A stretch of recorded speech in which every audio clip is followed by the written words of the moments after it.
નમસ્તે બાળ દોસ્તો, ડીકે એજ્યુકેશન ચેનલમાં આપનું સ્વાગત છે.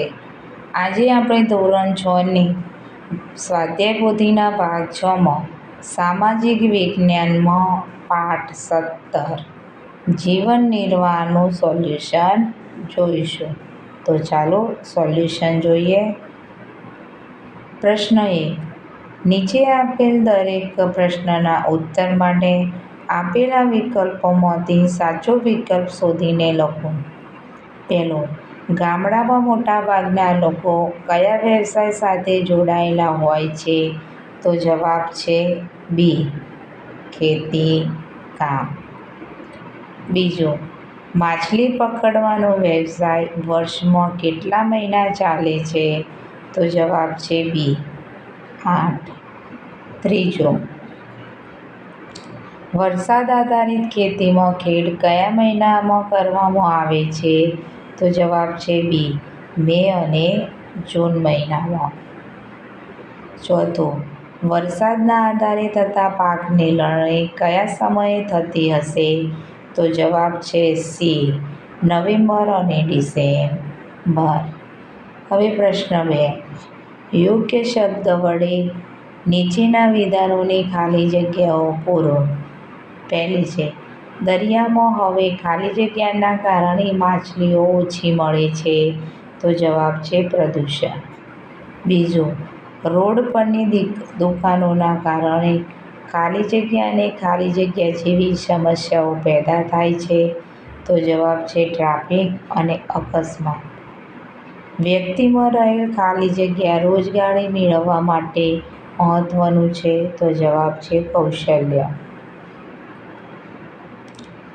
પ્રશ્ન 2 નીચેના વિધાનો સાચા છે કે ખોટા તે જણાવો. પહેલું, શાકભાજીની ખેતી બારે માસ કરવામાં આવે છે. સાચું. ગામડાઓના લોકો જીવનમાં વધુને વધુ સુવિધાઓનો ઉપયોગ કરે છે. ખોટું.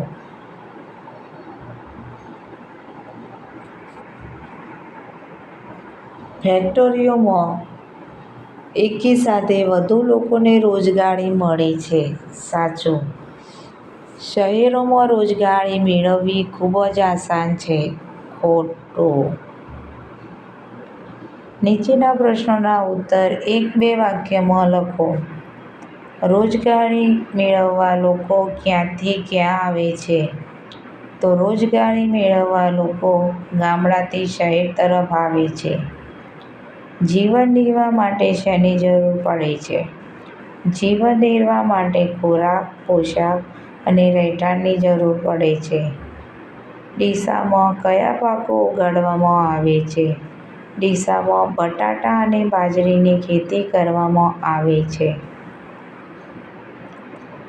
મોટો ખેડૂત કોને કહેવાય? જે વ્યક્તિ પાસે વધારે જમીન હોય અને ખેતી કરતા હોય તે વ્યક્તિને મોટા ખેડૂત કહેવાય. વરસાદના આધારે થતી ખેતીમાં કયા મહિનાઓ દરમિયાન ખેતીનું કામ મળતું નથી? વરસાદના આધારે થતી ખેતીમાં જાન્યુઆરીથી મે મહિના દરમિયાન ખેતીનું કામ મળતું નથી. પાકની લણણી કયા કયા માસ દરમિયાન કરવામાં આવે છે? પાકની લણણી નવેમ્બર અને ડિસેમ્બર માસ દરમિયાન કરવામાં આવે છે. તમે મોટા થઈ જીવન નિર્વાહ માટે કયો વ્યવસાય કરશો? હું મોટો થઈ જીવન નિર્વાહ માટે ખેતીનું કાર્ય કરીશ. માછલી પકડવા માટે કયા કયા સાધનોની જરૂર પડે છે? માછલી પકડવા માટે નાની જાળ અને એ માટેના કેટલાક સાધનો ઉપયોગી છે. ચોમાસામાં માછીમારોનું કાર્ય શા માટે બંધ હોય છે? ચોમાસા દરમિયાન આવતા તોફાનો, વાવાઝોડા અને વરસાદ સામે માછીમાર લાચાર બને છે. તેથી માછીમારનું કાર્ય બંધ હોય છે. નીચેના પ્રશ્નોના ઉત્તર 2-3 વાક્યમાં લખો. ગામડામાં લોકો કયા કયા વ્યવસાય સાથે જોડાયેલા હોય છે? ગામડાના લોકો મુખ્યત્વે ખેતી સાથે જોડાયેલા હોય છે. આ ઉપરાંત તેઓ પશુપાલન, ઓજારો બનાવવા, કપડાં સીવવા, મજૂરી કરવી, દુકાન ચલાવવો વગેરે વ્યવસાયો સાથે જોડાયેલા હોય છે. બીજો, તમારા વિસ્તારમાં થતા ખેતીના પાકો વિશે જણાવો.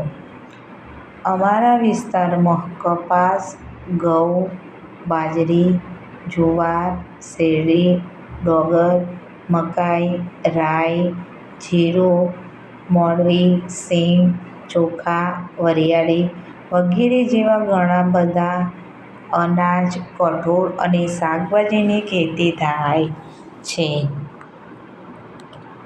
તમારા વિસ્તારમાં કઈ કઈ દુકાનો આવેલી છે અને ત્યાંથી શું શું ખરીદો છો? અમારા વિસ્તારમાં સ્ટેશનરી, ડેરી, બેકરી, કરિયાણા, હેર સલૂન, જ્વેલરી, પાનનો ગલ્લો વગેરે જેવી દુકાનો આવેલી છે. ત્યાંથી અમે પેન્સિલ, દૂધ, મસાલા, સોના ચાંદીના દાગીના, ઘરેણાં, શાકભાજી વગેરે ખરીદીએ છીએ. દરિયામાં શા કારણે પ્રદૂષણ ફેલાય છે?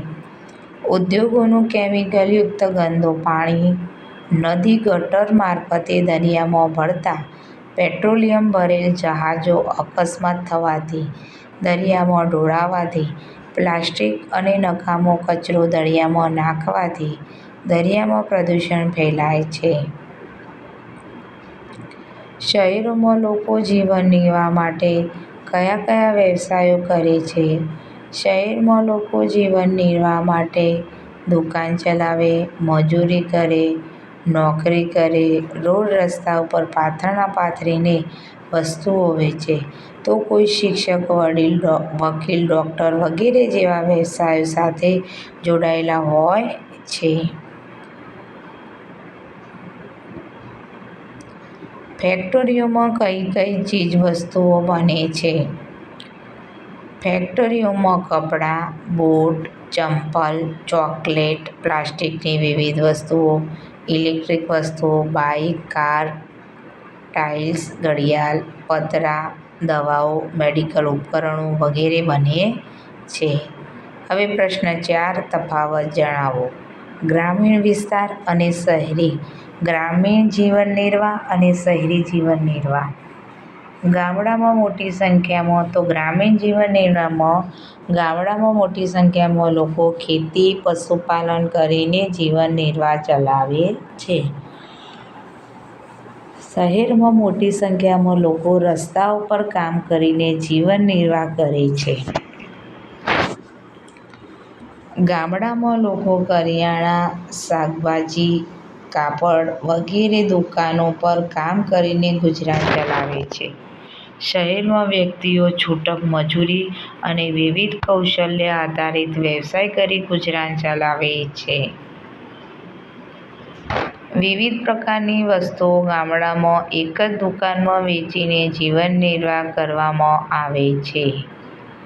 અલગ અલગ દુકાનો શહેરમાં દરેક વસ્તુઓ માટે ચાલીને જીવન નિર્વાહ કરવામાં આવે છે. નીચે આપેલા ખાનામાં વિવિધ આર્થિક પ્રવૃત્તિઓના ચિત્રો ચોંટાડો. અહીંયા આર્થિક પ્રવૃત્તિ એટલે કે જેના દ્વારા આપણે ગુજરાન ચાલે છે. તો અહીંયા છે પહેલો દરજી, કુંભાર, કડિયો, ખેડૂત, મોચી, ડૉક્ટર, શિક્ષક, ધોબી, ટપાલી. બાળ દોસ્તો, જો વિડીયો પસંદ આવ્યો હોય તો એને લાઈક, શેર અને તમારા મિત્રો સાથે સબસ્ક્રાઈબ કરવાનું ભૂલતા નહીં, જેથી કરીને તમને અમારા બીજા વિડીયો પહેલાંથી તમે જોઈ શકો. નમસ્તે.